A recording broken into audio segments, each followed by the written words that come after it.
Hey everyone, welcome to another Speed Secrets podcast. Today's guest is Rob Kreider. Rob, thanks for joining me here. This should be fun.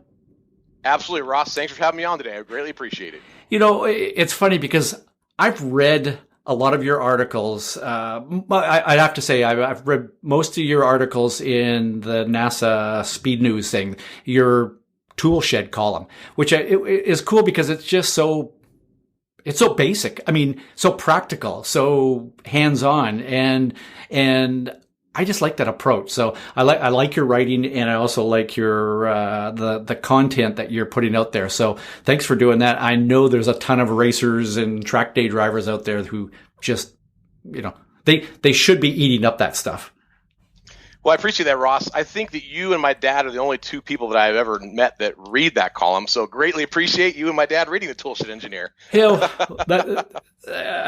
funny you say that because people go, oh, I've read your book. And I go, yeah, you and my mom, so. Exactly, yes. Yeah. So the life of a famous writer, right? So. Absolutely, yes. The big paychecks. Yeah. So you've been writing a lot, and that's not your day job. Your day job is a California Highway Patrol officer, which is a cool job. But so you do that, you race. How did the writing part come about?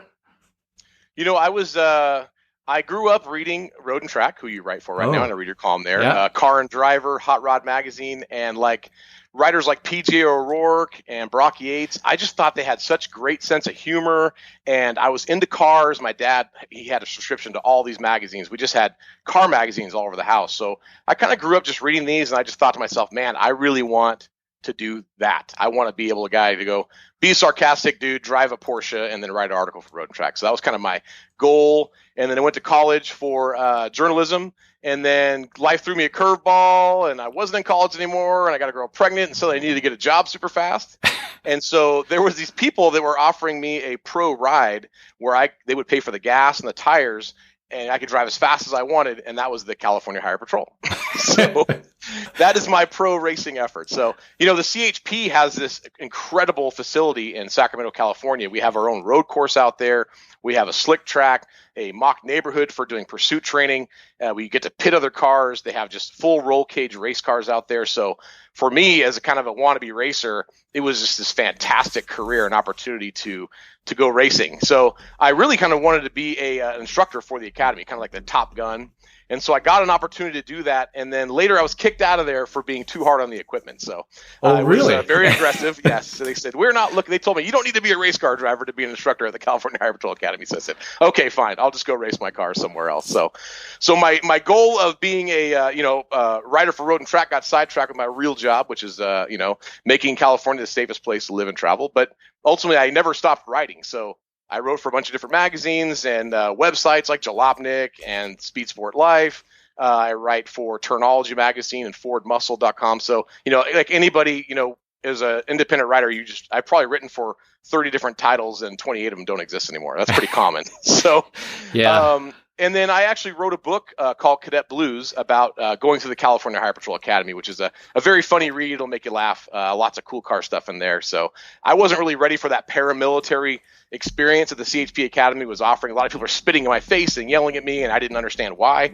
I just wanted to drive cars fast. So they were definitely putting the training on me. So my book is kind of about my misadventures being a journalism major suddenly thrust into a paramilitary organization like the California Highway Patrol. But it's been successful, and the skills I learned from the California Highway Patrol, I think, have made me a better race car driver because the concepts are the same. Just like you've written in your books, it's really about keeping your eyes up, being smooth. I mean, nothing's different about pursuit driving than there is from race driving. So they went hand in hand, and I appreciate all the skills the CHP taught me because it helped me become a champion.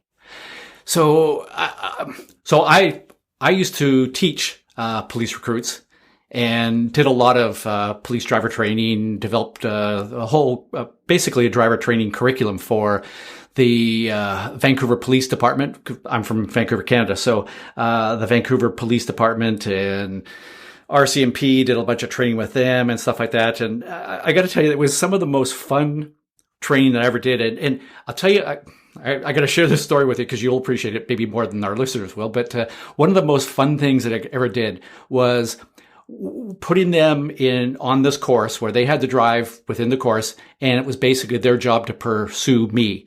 And, lights and siren, the full code 3 thing.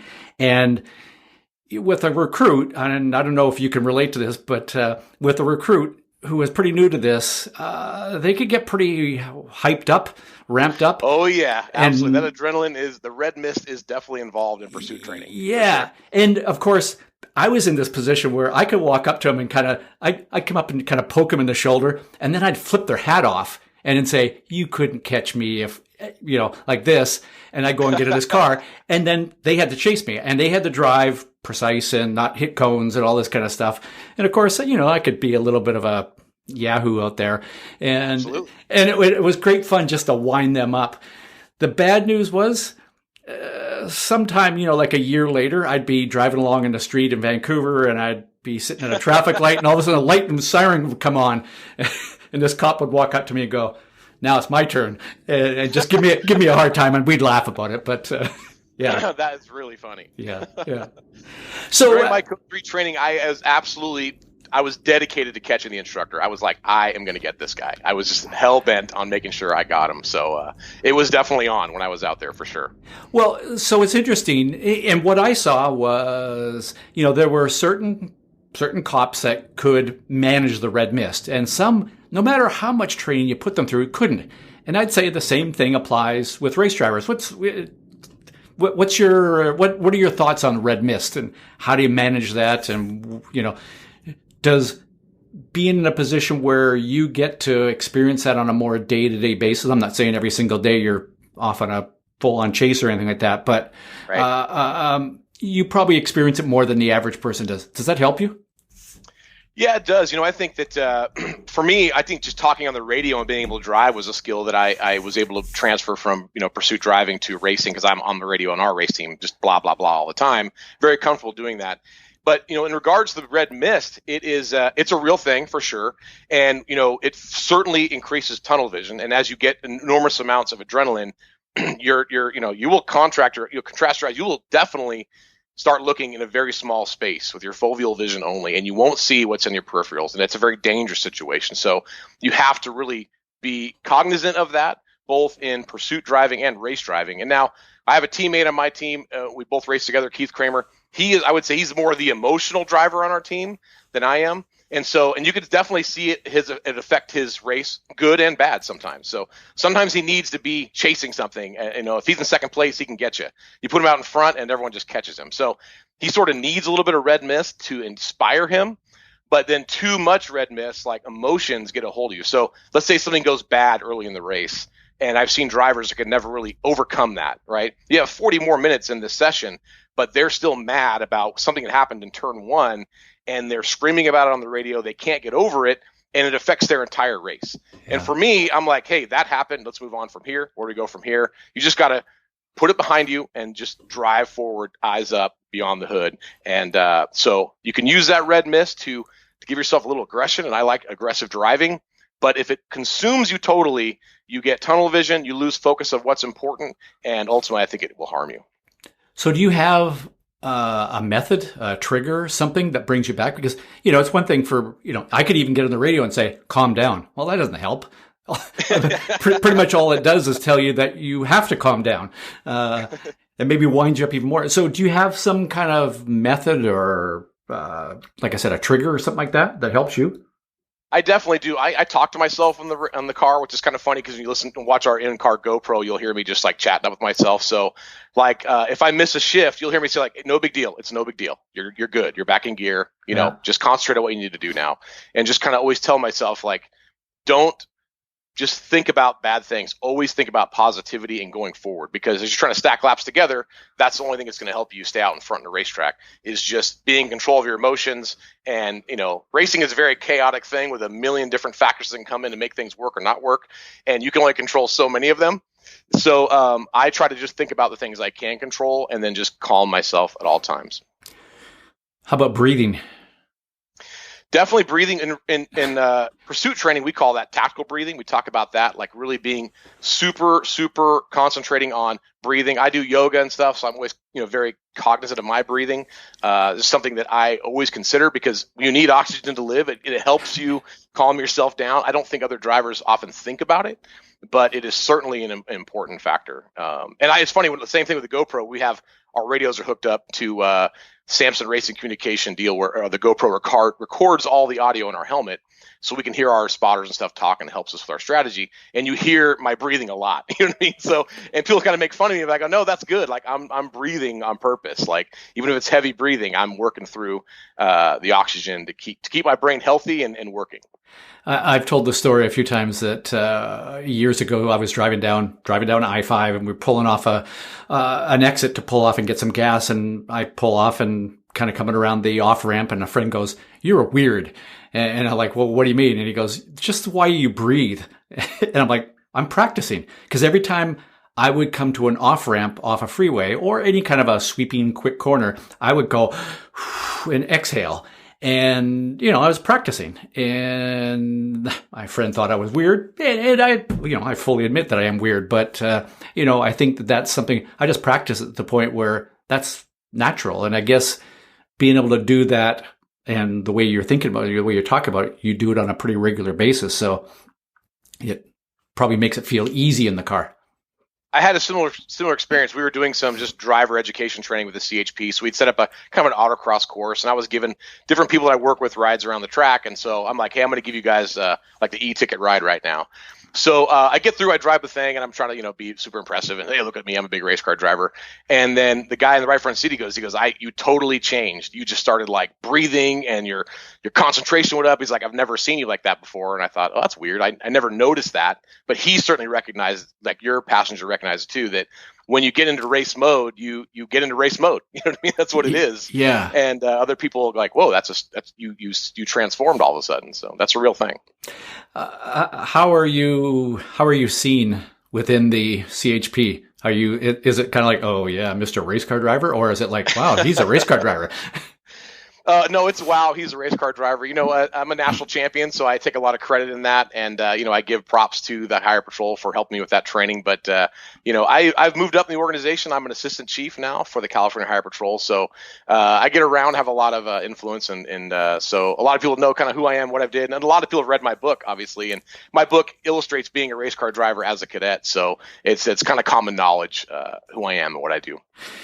Yeah, and I have to admit, I read a little bit of your book online on your website, which and yeah, I was chuckling away, and you have a great style with your writing. It's very conversational. It's very relatable. You can kind of go, oh yeah, I can imagine being there. So it's really fun. So. Not that I've been a CHP, but I've had the chance of being around a lot of that kind of training. So it was really fun to see.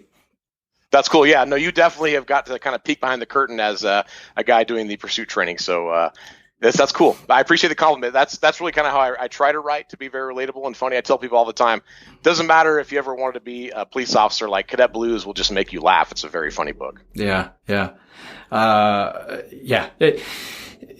So where have you had the scariest moments, on the racetrack or on the highway?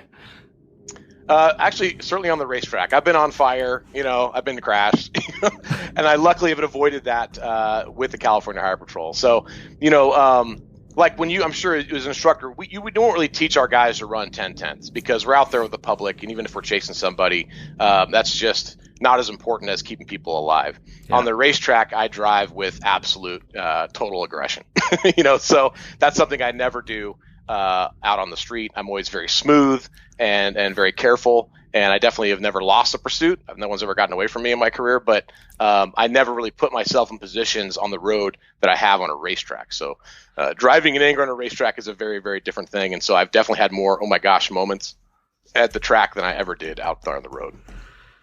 So sounds like something else you and I have in common is we've both been in a fire in a race car. Yes. Do you care to share that story? Yeah, no, I think it's a great story. I always try to be positive and optimistic. So I basically windowed a motor in my Honda Challenge car. And so it's still running on about 3 cylinders. And I'm on the radio telling everybody, like, I think I lost an axle. I think I'm just making noise. Right? But so I stayed in it because, it's a race, right? And I was leading the race. So I'm definitely not coming in until the wheels fall off and in a sprint race. So I'm coming by one of my spotters, and he yelled, and it's getting smoky in the car. I'm starting to think, this isn't good. I'm at Button Willow. It's a super hot day. Coming out of the S's towards sunset, towards the start finish. And my spotter yells at me, "You are on fire."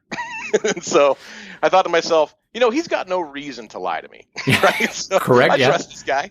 Yeah. So as soon as he says that, and even though we had done everything in our power, we thought to seal up that firewall, which is not a firewall, it's a bulkhead. All of a sudden, just a huge burst of flame burped through the firewall into my interior. And I thought, yep, I'm definitely on fire.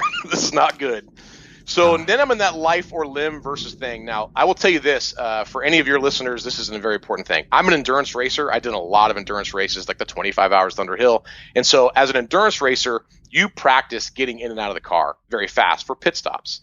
I see a lot of sprint racers who don't do that because they've never had any reason to get out of a car fast. But in a car fire, you have every reason to get out fast. And so for me, I got a lot of stuff on me. So my helmet has a radio. I've got a hydration tube. I've got a cool suit connected to me. I've got a 7-point harness. I've got the window net up. There's a lot of things that are connecting me to that car that have to go away before I can come to a stop. So I started just unplugging everything, right? So, because I kind of do that too when I'm coming to pit row, I'll get stuff off. And so there's been people critical who have seen my in-car footage from this because it's on the Krider Racing YouTube channel that, you shouldn't have undone your belts, you weren't stopped yet, you shouldn't have done this. I mean, like, look, man, it's a life or limb situation. I was trying to get the car stopped next to a flagger station because I knew they had the big fire bottles there, and I was trying to make sure that I could get out. And so when I went to first get out, and I knew I had everything off, I have a containment seat. And so my Hans device caught the seat. And for 1 millisecond, I panicked because I thought to myself, I can't get out. And I should be able to. I know everything is unhooked. I know I'm ready to go. Why am I not out of the car? So I gave another heave-ho, kind of leaned forward, and then I was out the window. And the car burned up pretty good. And this was a bummer for me because this was about 6 weeks before the national championships at Circuit of the Americas. So I had to rebuild that car in 6 weeks, and then we went to COTA and I won the national championships with a completely rebuilt car after the fire. So scary moment for sure, but at the same time, it did work out, because like I said, it's all the practice of being able to get out and being able to manipulate these things on your body, your latches, your water tube, your radio, all these things you got to unhook. And do it with your eyes closed because this car was completely filled with smoke at this point. I couldn't see really anything. So I'm glad that I had that, and I recommend everybody doing it. I could not agree more. As you're talking about that, I'm replaying my incident. Mine was at Indianapolis Motor Speedway in an Indy car and caught fire when I'm driving at 225 miles an hour. And as much as we kind of practice getting in another car and all that kind of stuff, I got out of an Indy car. I stopped the car on the front straight, got out of the car and rolled around trying to get myself put out. But I got out of the car without taking the steering wheel off. And I didn't think that was physically possible. But when you're motivated, very possible. When you're motivated, it's amazing what you can do. It's an amazing what adrenaline will allow you to do. Yeah, you were motivated to get out of that car, for sure. And the same piece of advice you just gave is every driver should take some time, sit in their car, close their eyes, and imagine just going through all the things you need to do and practice getting out of the car as quickly as you can. It's just so important. And you think, it's never going to happen to me. Well, guess what? There's 2 of us and it has happened. So, well, the other thing I learned about that, and this is totally shame on me, was that in NASA Honda Challenge, there was not a requirement to have a fire suppression system. You're required to have an extinguisher, which doesn't do you very good when you're driving down the track. Right. So guess what? Being a racer, what do you think I did? I didn't put the system in because I prioritized that money going to what I thought were speedy bits, right? Yeah. So obviously I learned the hard way. And so then we installed ESS, emergency suppression system, fire systems for all of our cars, nozzles facing the driver, facing the fuel cell, facing the motor. And I actually wrote a Toolshed Engineer about that installation process. So, I will never drive another race car on the track without that system in place. Yeah. Period. And again, here's my advice. Practice using it. Because guess what? I was on fire. I never pushed the fire system button. Right. I was in total get out of this car. This hurts like you know what, and I just have to get out. And that's why I didn't take the steering wheel off. I didn't push the fire system. I got to get out of here. I can't breathe. So again, I think it's since that time, every race car that I get into before I drive, I just sit in the car for a little while and just kind of go, there's the fire button, I got to do this, I got to do this. And I just run through all those things in my mind beforehand. So I think that's good. That's something that we certainly do as an endurance racing team. If I have a new driver, I end up walking them through, okay, this is the car, this is the system, this is that. And so I think by just walking them through that and talking them through that I'm more aware. If you're a teacher as well, when you teach something, you really have to know the systems very, very, very well. So as a person who's the team owner and saying, okay, you're going to drive our car on the 25-hour, here's where all the stuff is at, then you know it better than anyone else. And so I think that, like I said before, endurance racers with that concept in and out of the car that people do, sprint racers just need to practice that as well, because you never know when you're going to get out. Yeah. Such great advice. Tell me about so your tool shed column. Like I said, it's very practical from what I've read of the columns that I've read. And I think, you and I touched on this prior to us getting going here, but I think, again, something that's common is we're learning fanatics. We're addicts, actually. And I read your stuff because I want to learn stuff. And like I said, it's very practical. And think, what are some of the most, what have been some of the most popular topics you've written about? I think one of the advantages, you talked about learning stuff. I consider myself a lifelong learner as well, or kind of like a student of the sport. So I always want to get better and better, because there's certainly things that we talk about are free. You can basically, absorb knowledge and be faster without spending money on, dual adjustable remote reservoir shocks. You can just get faster by being organized or practicing breathing and all these different techniques you eloquently put in your books. So as a writer, you have to, just like we talk about being a teacher, you have to kind of be really, really proficient in something before you're going to cover it. So I'm very lucky in that I have to do a lot of interviews with like professional racing teams. And so when I do that, I'm sort of being selfish in that, I'm going to write the story about some of the stuff they're doing, but really I'm just milking them for knowledge, right? So, for an example, so I interviewed the guys from Real Time. You're familiar with them. Oh, Pete and yeah. Absolutely. So, they just talked about some simple stuff they do in the shop. Like, we have these whiteboards. We keep track of stuff. I thought, wow, that's a great idea. So our shop has whiteboards everywhere. We have whiteboards in the trailer, all that stuff. I talked to one team that does they're big into checklists. And so we add checklists to our team. And then we, every time the car goes on track, there's a separate checklist for every session. And so on that checklist is every single thing that the car needs. So if it's just going to be, the fire system, pin pulled, gas, torque lug nuts, all those things. But what we did with our list that I think means a lot is that it's not a check mark, it's your initials. So anyone on the team who is going to sign something off for that, they got to put their initials on that. And that creates a real sense of ownership. No one wants to be the person who sends the car out on track and it runs out of gas. And then we come back in and someone signed off like, oh yeah, I signed off and then I was going to put gas in the car. So one of the things that we have done is just kind of learn from all the pros. I mean, people have been racing cars for over 100 years, right? I mean, we're certainly not inventing anything here.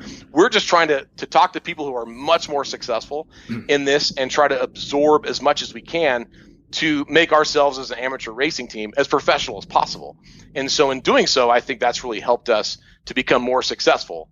And we just, shamelessly, I just steal that stuff from people who are much more successful than I am. So.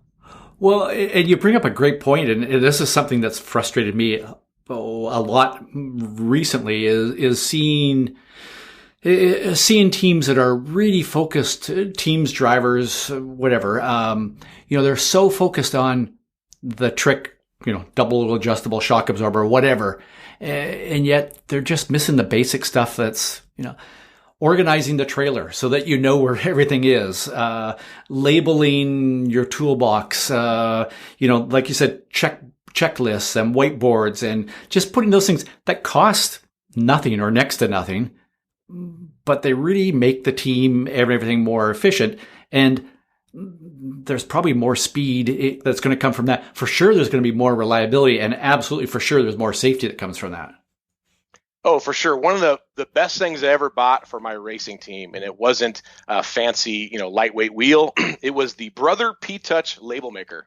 So yes, we are big into the label maker. We label everything, and people make fun of me about it because even the label maker, someone actually put like label maker on it just to make fun of me because I label everything else.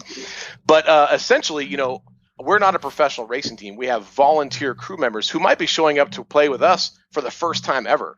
Now, they don't know where everything is in that trailer, but if the trailer is extremely well organized, everything is labeled like you said, they can find stuff. And if they can find stuff, that's going to help me be successful on the track.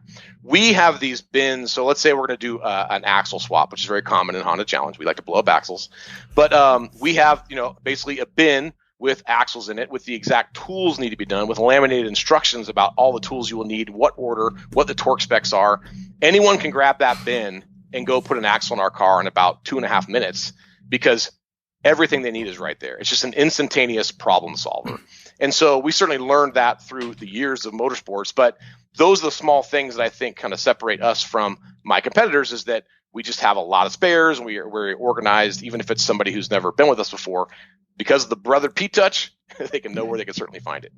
Yeah, that's brilliant stuff. And, one of the pro teams that I work with now, I'm coaching a driver on, one of the things that I see them do, and sure, it costs a little bit, but basically most adjustments that they can do to the suspension and the aero on the car, there is like one little toolbox. And it's like, here's the toolbox for changing the camber. Here's the toolbox for changing the toe. Here's the toolbox for adjusting the rear wing. And, the special tools are in that. So the tools and the adjustment pieces are all there. You don't have to kind of go, well, that one's a 7/16, isn't it? It's just... Yeah. Who remembers what this was? Yeah. And again, they probably bought a few more tools than they normally would. But in the grand scheme of things, it's probably $100. Exactly, and I agree with that. So even if I have a bunch of boxes, and I already have a 10 millimeter socket in like every box, because you can take an entire Honda apart with a 10 millimeter end wrench and socket. Right. I will have one, even if it's the third one, because why have to dig through the big toolbox if you're just trying to fix one thing? I'm trying to pull the splitter off or whatever it is. I totally agree with that. Like you said, what's $100 in a season of racing when it just makes things easy? Yeah. And yet there'll be somebody that's like, oh, I'm going to spend $3,000 on a new set of shocks. Yeah, we talk about that on our team. I think that I've won more races with a radio set than I ever did with expensive shocks. And most race car drivers will only spend money on stuff they think are speedy bits, right? This, a radio is going to make the car heavier and the antenna is going to hurt the aerodynamics. I'm not using that piece of junk. And then every time we come around the corner for the green flag, we get to jump on everybody because my spotter screen and green. You know what I mean? So especially for restart. So there's such an advantage to having a radio system. And I've seen so many people just always overlook it because they're chasing that carbon fiber, super cool looking, crazy wing that even nobody actually understands how to use the adjustment on or have never been to a wind tunnel. So they still buy it. Right. Yeah, so the communication is so critically important as well on the track, but off the track as well. And, I think the label maker, that's just a communication tool. Oh, I totally agree. Yeah. For me, my job is really being much more than a well-rounded race car driver, which your books, really kind of detail how to be a good race car driver. But instead, I'm trying to be a well-rounded team owner. Because as an amateur race driver, I have to be Roger Penske, Chad Knaus, and Ayrton Senna, which, full disclosure, I'm none of those things, right? But you got to fake it till you make it. So as a team owner, I got to be the crew chief, the race car driver, the guy who cooks hot dogs for the crew, the dude who gets you your hotel room, the guy who makes T-shirts, makes sure there's enough ice in the paddock to keep the cool shirts working and keep the beer cold. Like, you have to do all those things as a team owner, because as an amateur race car driver, we are everything. And well, first of all, I sit there and go, that's so cool. Like, that's what racing's all about. And yet, somewhere along the line, hopefully you fire the worst one. Right. Fire myself. Yeah. Yeah. Yeah. And you replace yourself with somebody who can do it better. At one point I fired the engine builder on our race team. Me. Yes. I've certainly done that myself. Yeah. I guess so. As team owner, how do you balance that? Because this is a question that I get asked often, and I'm curious. I have answers, but I'm curious what you think. And I have drivers that say, well, I get to the track and it's hard for me to focus on my driving. Like I want to go there and I want to work on my braking, or I want to work on my line through turn 3 or whatever. But, I'm still juggling, do we have food for the crew tonight? Did I remember to charge the radios? All of those things. How do you organize yourself for all those things and deal with it? No, that's a great question, because as the kind of jack of all trades, as an amateur driver, team owner, you have to juggle all of those things. And so for me, it's all about kind of organization. So I built this thing I call the motorsports triangle. And so to kind of visualize for you what it is, it's a triangle. So visualize a triangle on a piece of paper. A triangle is a very strong geometric shape. If you're an architecture nerd, you'll understand what I'm talking about. So you have 3 points of the triangle. At the top is the car. So that's the tip of the spear. So you need a good car. And then at the base of the triangle is what I call infrastructure, which is a good team kind of holding you up. And the last point of the triangle is strategy. So that's a good plan to execute. So these 3 parts of the triangle, the car, the infrastructure, and the strategy, they're all surrounding a circle in the middle of the triangle. And inside that circle is the driver. So a driver will not be successful if he or she is driving a poor car, has no support system without a solid infrastructure, and will not be successful. They don't have a plan. So as we say on my team, Double Nickel 9 Motorsports, there's no plan like no plan, right? So right. So I'd like to take this opportunity to kind of elaborate kind of the motorsports triangle and walk through each point and see how it really benefits the driver in the middle and how that will help the driver concentrate on what please. Yeah. So as far as the car goes, so I've won races in good cars and I've won races in bad cars. Yeah. So I had to risk my life a lot less winning races in good cars. In a bad car, I found myself putting the car into unsavory situations to block other drivers, or I found myself running the car at the absolute edge just to keep the car out front. So when I'm in a good car, I'm already out front. I'm in the clean air. The rest of the field is chasing me. They're the ones trying hard to catch up. They're the ones in traffic making risky moves. So obviously the equipment, the car, is a huge component, and that's why it's at top of the motorsports triangle. So I'll give you a quick story about this. So autocross is a great example of needing the right car. So every year at the SCCA National Championships, a number of champions will be crowned, and these are some of the best drivers in the world, in my opinion, and they're people that you will never hear of, right? Yep. But it is incredibly difficult to win the SCCA Solo Nationals if you're in the wrong car. So I was the Nationals in 2003, and I'm running an F-Stock in a Bullet Mustang. Well, the history books will tell you that unless you were driving a 4th gen 1LE Z28 Camaro during this era in autocross, you were not going to win F-Stock. You just simply weren't going to do it. So long story short, I didn't win. Shocker. And I was crushed because I thought I was a pretty good driver, and I saw this SCCA Nationals as my chance to prove it to the world that I was something special. Spoiler alert, turns out I'm actually not that special. So a month later, I'm at a regional autocross where I usually win races, and a fellow competitor says to me, hey, let's swap cars. So I jump in his 1LE, and he jumps in my Mustang. And after the first corner, I realize I should lose every single race I ever run against the 28. The fact that I ever won any races against that car was a testament to some pretty good driving. So, this won't surprise you, but I sold the Mustang the next week. It's gone, right? Yeah. So years later, when we went to Honda Challenge road racing, and knowing what I know about the motorsports triangle and needing a good car, I spent an enormous amount of time researching the series before we jumped in. So I wanted to know, what was the Camaro Z28 1LE of Honda Challenge? And what I found out was it wasn't a Honda at all. It's an Acura Integra. So, okay. So at Double Nickel 9 Motorsports, we designed and built from the ground up our version of what we thought would be the greatest Honda Challenge 4 car ever built in the history of NASA road racing, because we poured over the rule books, kind of like Johnny Cochran read the penal code trying to get OJ out of jail, right? Where are the holes? Where's the gray area? Where's the opportunity to build a very good car for the series? So, the end result was, we won 4 national championships in a row. We won at Circuit of the Americas. We followed up at Mid-Ohio. we won regional championships, pole positions, track records, you name it, but the car got it done. And I attribute a lot of that success to the car, but that wouldn't have been done if it didn't have the other components of Triangle. And that's the infrastructure and the strategy really to make you a winner. So when I talk about infrastructure, I'm talking about all the systems of the team that we kind of been mentioning earlier today. So the team itself, what's going to help the team be out there to win races. So that's, volunteer team members, motorhomes, trailers, radios, tools, spare parts, backup cars, rain jackets, sunscreen, food, umbrellas, all the things that help the team prepare. If they're sitting out in the sun without any kind of shade and you just sunburn everybody and you don't feed everybody, you'll never see that crew again, ever. Right. I guarantee you that. But really, I found that if I don't have the money to spend on the really fast, latest and greatest engine for my car, I can bring a lot of people to the event. So, I've never been able to afford the fastest car in racing. There's no Porsches in my garage, but I've been lucky enough to have lots of friends and family around that kind of shared a passion for motorsports and winning. So we were able to use a lot of people as a resource to solve problems. So if I need someone to run to town and bang on the doors of AutoZone before they open up because we need a certain part to finish the weekend, I got a guy for that. He's got the keys to the truck. He's got a wad of cash in his pocket.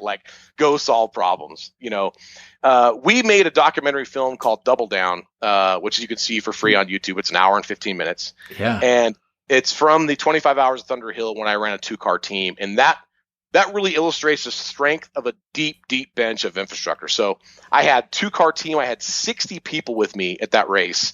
Parts car, I ended up blowing up a motor that night. My team swapped a motor out, got the car back on track. With cherry pickers, it's freezing cold out there. They're making it happen. So when you watch Double Down, you really see you needed 60 people to be successful. And we were. We ended up podium in that race. We beat the factory Mazda team. We're just a bunch of autocrossers who wanted to go road racing, And so that's obviously a big success story for us. I'm glad that documentary film kind of detailed that. But certainly, it just shows, you got to have a lot of infrastructure. So we talked about tools. Where we do exactly what you mentioned. We have so many tools and systems, and they're labeled. We have tons of spares. We've learned to bring a spare parts car that we just kind of steal parts off all weekend, because you can always kind of think of I'm going to need some axles. It'd be good to have a head gasket. Let's go ahead and bring an extra set of wheels. But you never know about that one very specific mark piece that you're not going to find at AutoZone on a Sunday. Yeah. And so we just bring a spare car. We end up, we've been doing that for years, and every single event, something comes off that car and solves a lot of problems for us. It's a pain in the butt. You got to tow one more car. It's a car you're never going to race. It's just a piece of junk. But ultimately, it has saved our team so many times just having that spare there. So, and that's these kind of concepts of just organization and tools. And that's what a lot of the columns are about that you mentioned on Toolshed Engineer. So I'm proud of that. So, and then we use the checklist. That's a big part of the infrastructure. You got to really have that so you have trust in the team. So once you have your car and you have your infrastructure, then you really want to concentrate on that third point of the motorsports triangle, and that's the strategy.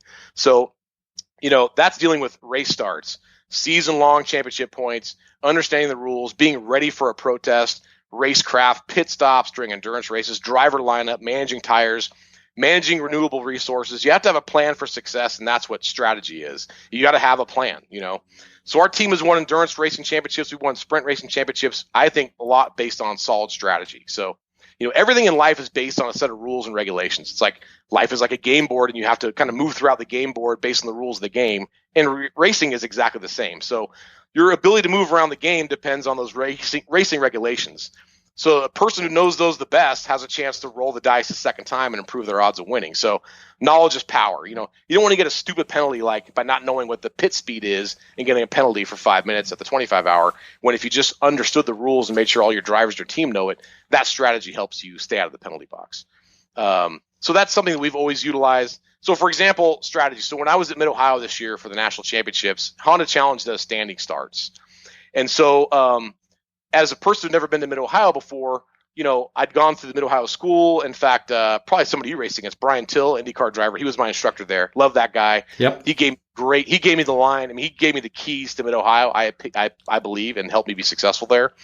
But ultimately, we went around the track like you normally do, just doing circuits. Well, at Honda Challenge, we do standing starts. And now we've never done one before at that track. So ultimately, we're going to head into turn one at a speed that we've never really done before. Yeah. And so here's another example of how that makes a difference. So, if you're used to going around Mid-Ohio, you're going to turn one, you basically, get to the right, you breathe the brakes at brake marker 1, 2, go into the bridge and hang left. Well, in a standing start situation, you're not going to be going fast enough to need to hit the brakes. But the problem is you get into this muscle memory thing, right? Yeah. You just start clicking off laps. Brake marker 1, I hit the brakes, I downshift, whatever. So you get into what we call a rhythm, and that muscle memory can help you, but I think it can hurt you. But I was really cognizant of that. I'm like, okay, here's the deal. I have to tell myself that in turn 1, I'm certainly not going to be fast enough to need to slow down. It's on the first lap. I've got to get out of here and get to the keyhole before everybody else. So it was kind of like a mental strategy to prepare myself, like, you're going to hold your right foot down on that gas pedal, and you're not going to let your leg relax until you're out of past the exit of this turn. I promise you it's going to make it even on cold tires. And so my competitors, they're not thinking about that. They're thinking about the stress of a national championship, standing starts, and they're worried about a standing start. I was a drag racer. I grew up drag racing, so standing starts to me are nothing. I've done 1,000 of them. It's just part of a race. So it's an advantage to us. And I'm thinking about not the, oh my gosh, if I stall it, I'm going to lose a national championship. They're consumed with all that pressure, and I'm already concentrating on the keyhole, and I'm concentrating on China Beach. I'm concentrating on madness in the first lap, and that's the kind of strategy I think you've got to have a plan. And ultimately, it worked out. I think by the time I went to the kink heading towards China Beach, I had a 10-car lead. Wow! Just because I think of that one breathing of the brakes or lack of, So for me, I think that's just it's what makes it work. So your strategy is going to help you be successful. So we got this motorsport triangle, right? You have car at the top, infrastructure 1 point, strategy another point. All that triangle is surrounding the driver, and that's kind of where we're here to get to. So this incredibly strong triangle of the car and all that infrastructure strategy, it surrounds that driver, and that will allow the driver to be successful. Now the driver has to do what they need to do. So for me, and this is the longest version ever to any question you've ever asked on your show, how as a team owner do I have, who I spent the least amount of time concentrating on being a driver? So, I'm doing the same thing. I'm the director of social activities. I got to slap a new head gasket on the car. I got to make sure there's double nickel 9 IPA on the cooler. I got to make sure the cheeseburgers are ready to go. Does Easy Up have sandbags in the legs? It's starting to get windy. Should I rotate my tires front to back between qualifying and the race? Like, I'm so consumed with all that stuff, I'm not thinking about the race. And so, I shamefully, I would say that I've concentrated as a team owner really, really hard on the 3 points of the triangle and never really concentrated myself. I just drove the car and just drove it like a madman. But later in 2016, I started realizing as we got to the national championships, I have to step back. It's too much for you to mentally take.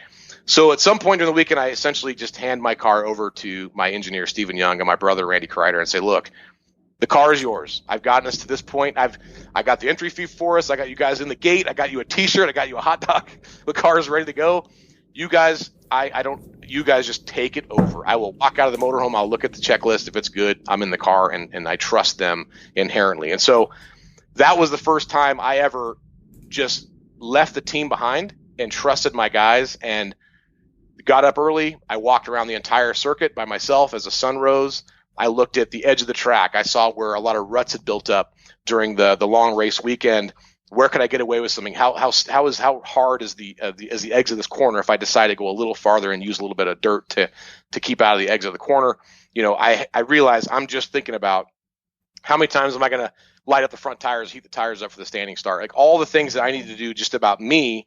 I finally kind of got there only because I built this kind of motorsports triangle around the driver to make it happen. So I didn't do that in the past, and from that, we won the championship that year, and we won it 4 years in a row, basically on that concept that you build a strong triangle and the driver's kind of taken care of in the middle.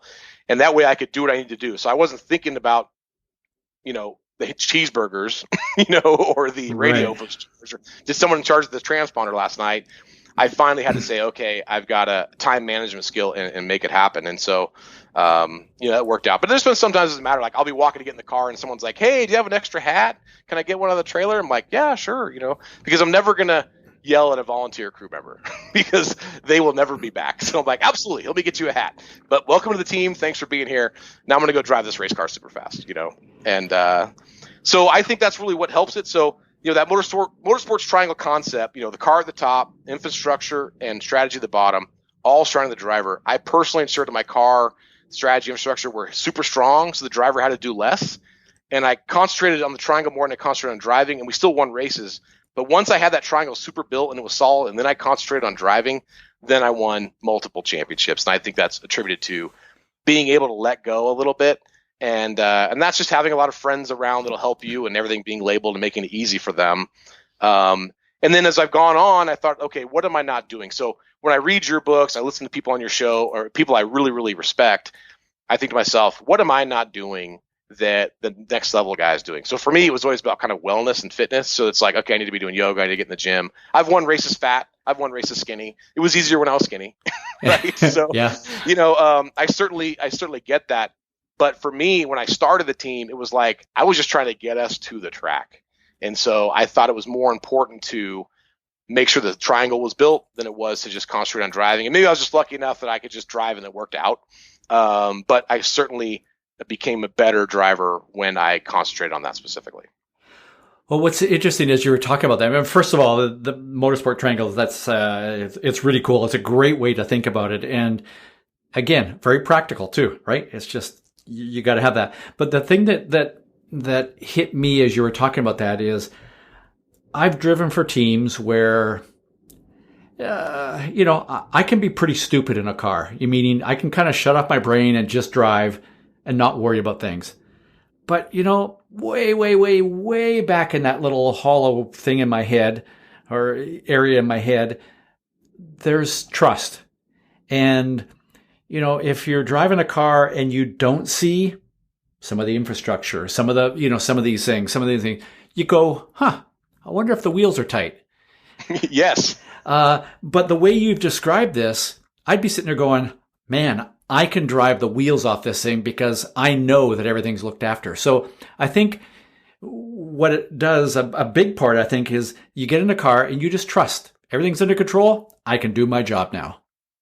Absolutely. It gives you the confidence to drive hard. Yeah. Yeah. So that's fantastic. That's, and just a great way to look at it and great way to plan out your whole racing effort. So, thanks for sharing that and not copywriting it and patenting it and saving it only for yourself. You can use it all you want. I'd be super proud. Okay. Well, I know there's a lot of people listening to the show, all four of them. Because what was it? Well, my dad will listen and your mom's listening, so that's at least two. Exactly. Yeah. Maybe we can get one. Yeah. You got a brother. I've got a brother. Yeah. I'll actually, if I turn it on while we're driving together, I'll make him listen to it. Yeah. There you go. So, Rob, this has been fun, and I really, really enjoy talking through all this stuff with you. I always ask my guests, what is the one piece of advice that you give drivers to help them perform? And maybe you already have, but is there something else? What is your speed secret? So my speed secret is, obviously you can tell I'm a pretty long-winded dude, but it's like a three-parter. Okay. So I'll give you the highlights. First of all, when I'm in a car, believe it or not, I actually try to scare myself to death at least once every lap. If I'm not doing that, I don't really feel like I'm really on the edge of the slip angle and really pushing myself to the adhesion of the tires. So I'm always trying to spike my adrenaline to really find the edge, all the time. And so that's just going hard and being aggressive and smooth. And when I say being aggressive, that doesn't mean I'm just hanging the tail out and sliding around like a knucklehead. It means just really pushing the edge of every braking zone, being on the edge of the track as you exit, and just really always trying to find that millisecond. Mm-hmm. So, and I get that from what I call kind of micro improvements. So I got this from Skip Barber Racing School, Laguna Seca, and they didn't actually mean to teach it to me. I just sort of picked it up. And so I went to the MX-5's Cup School, and then the first day you got the instructors, and they're driving us around the track in Mazda MX-3s or something. And so I'm in the passenger seat, and this instructor's pedaling this thing pretty good. And he goes out of the last turn to go up the hill towards a corkscrew. And I'm watching his hands and things like that. And suddenly he takes his hands off the wheel, and he just gently touches the bottom of the steering wheel with like 2 fingers. And I realized this guy is trying to find 1,000th of a second on this lap as he goes up the hill, because anytime you turn a car, you're slowing it down. Yeah. And we're obviously 4 passengers in an MX-3. We're lugging it up the hill at Laguna. I mean, everything about this moment is going to slow this car down. But he is trying to make it 1,000th of a second faster. And I thought to myself, wow, that's real commitment, to a fast lap time. And so I think about that when I'm on the track. And so when I'm talking to my spotters, sometimes they'll ask me, hey, how's it going? Just checking in. I'm like, hey, I'm good. I'm in micro adjustment mode, which means that I'm not reinventing a corner. I'm not reinventing a gear change. I'm not reinventing a basically braking zone. I'm trying to find a thousandth of a second better lap, because thousands add up to hundreds, hundreds add up to tenths, and tenths add up to seconds. And those things really do make a difference in making you a faster. So I'm always looking for a micro improvement to be consistent. So this is the third part. So drive fast, scare yourself, be micro adjustments, and then consistency. So obviously, you're talking about the motorsports triangle. I'm sort of like in the geometry, so it's kind of a visual aid.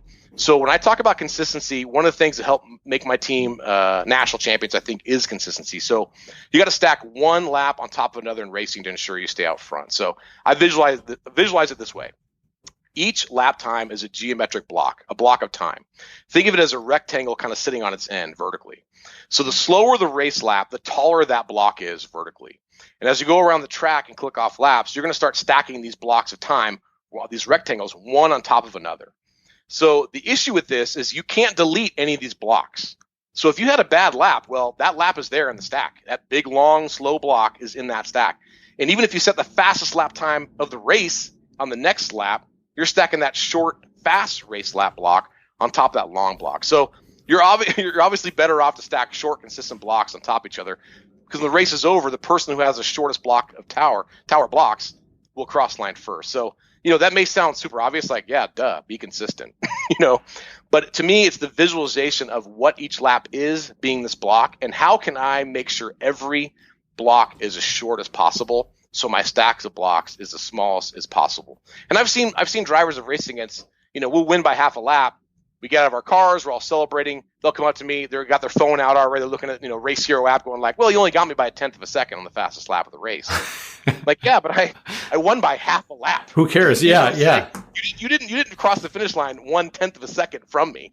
You had a good lap, and then you went off, and then you got caught up in traffic, and then you lost concentration, and then you got angry about something, and you got to have a consistent session of consistent laps to do that. We use AEM CD5 Dash, which has predictive lap timing, and that has been a huge, huge benefit, because it kind of keeps you on point. Like, I'm going to try something new. Oh, that was a big mistake. I'm going slower per lap. And so I think that's a good thing to have. Technology can certainly make you better. I'm sure you use it in coaching, but consistent laps all the time. You talked about in a recent article at Road and Track where you went around the Nuremberg ring within 0.4 of a second. Yeah. Which is just absolutely amazing. So congratulations to you, Ross. That's a badass, consistent lap. And, for me, I like to be, and this is going to sound, I like to be within 0.03 of a second per lap during a sprint race, if I can be. And I've done it, and you're just in the zone, you're clicking off laps. So, for me, I'm just a regular guy. I'm not a professional race car driver, but I love racing. I concentrate on the things that I can to make my team more successful. The motorsports triangle concept, being consistent. These are the things that I try to use, and then I share with everybody in the Toolshed Engineer stuff. So, if people want to use it, they can. If they don't, that doesn't matter to me. Well, this is great, awesome advice. So to sort of wrap things up, one of the things that I'm going to do in the show notes, I'm going to list all your links to, like, your Cadet Blues book and your website and YouTube stuff and all of that stuff. So I highly recommend people take some time to go look at those show notes, follow the links, and just dig into Rob a little bit more, because there's some awesome advice in there. I'd say following your advice is a smart thing to do, Rob. Hey, thank you very much, Ross. I appreciate that. Yeah. Well, thanks for being on the show. I really appreciate it. And one of these days we'll meet up at the track, and you can show me your triangle. Awesome. And you'll make me a faster driver. There's no doubt in my mind. That's a good trade-off. So let's do it. Okay. Well, thanks, Rob. Keep learning and having fun. Thank you very much, man. Have a safe day. Why do some drivers learn tracks faster than others? Because they know how to learn a track. Yes, they have a process, whether they realize it or not. If that's you, great. Hopefully you can get even better at that. But if you want to really learn a track, one that's new to you or one that you've not been on for quite a while, you need that process. In the webinar, How to Learn a Track Fast, Ross will provide you with proven processes for learning a track fast. But wait. As Ross would say in his Speed Secrets Weekly, there's more. As a bonus, you'll also get a copy of Ross's latest book, How to Learn a Track Fast. the perfect companion to this webinar. And of course, once you download both the webinar and the ebook, they're yours forever. So go to speedsecrets.com/webinars to get your webinar and your free book.